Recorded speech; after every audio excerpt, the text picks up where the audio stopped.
social media mandinoswera ndichiona kuti nyaya dziri kufamba sei. Ndinayo nyaya yandatirga ndimhanye nayo ndinge ndinoisvitsa kwamuri munge muri munozvinzwira vazukuru zviri kuitika mastreets umo. Handiti mastreets haasi safe, ndo zvandoda ndikudze vazukuru. Inini sabhosi ndiri referee munge miri aiwa mastreets hamusi safe. So chiteerera kana ukasati wasubscribe paSaint TV mukana uripo wekuti udi usubscribe wotena on your notification bell kuitira pega pega patinouploada mavideos you will be notified. Also manheru anhasi tine sarura wako. Handiti every weekend tichange tichizama kuti tiite sarura wako kadeya tichikusanganidzai handi tichikudhumanisai kudai. Handifarira hanzi hazvina kunaka kuti munhu agara ari ega, so tine tichikugadzirisirai chivanhu chenyu ipapo. So chiteerera kana ungasati wasubscribe paSaint TV mukana uchiripo wekuti udi usubscribe wotena on your notification bell kuitira pega pega patinouploada mavideos, pega pega patinowinza nyaya dzichibvira dzichipisa, aiwa newe unobva wazvionera. So ndichida kuti a big shout out kuna Yo Boy Beats. Handiti Yo Boy Beats handonga mwezwa mkwasho wangu. Handiti aiwa mkwasho wangu Yo Boy Beats, a big shout out kwauri. Ndiri kutokuudza pane zvandiri kutokupromisa izvezvo.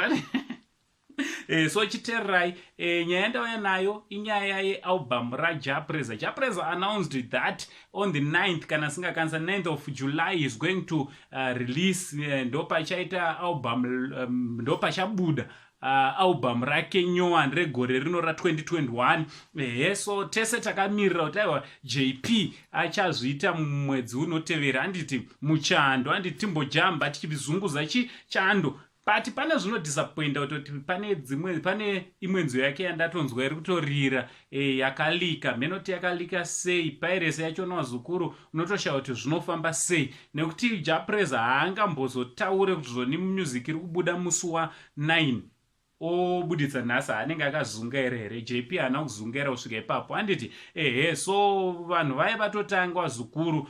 Ndofunga song yamuri kutoona ipa iyi iri kunzi ndeyaJaPreza, indori voice ndeyaJaPreza, asi yatotekeshera mumasocial media platform, yatotekeshera mumafoni yenyu, yatotekeshera zvakare paYouTube.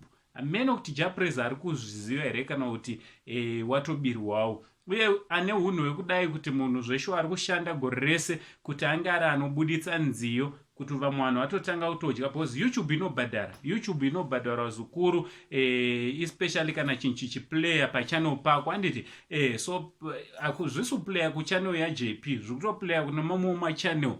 What do you think nazvo vazukuru nyaya yepiracy nenyaya yekulika kunoita music mimhanzi yevamwe, kuti paanozobuditsa unenge wakutozoitwa kunge benzi ndiwe sezvakaimba anonzi makingwazi. Handiti so ngataura nemacomments kuti munofungei nevanhu vanoba mimhanzi yavamwe vanhu vachiita kunge yavo vopedza vakubhenefita ivo vasingafaniri kubenefita from mimhanzi iyoyo. So from Uncle saying the only Zimbabwean uncle, and tinotaurirana mumacomments kuti munofungei nenyaya yemimhanzi yaJP yatozara pese pese. Pari zvino tichiti much love.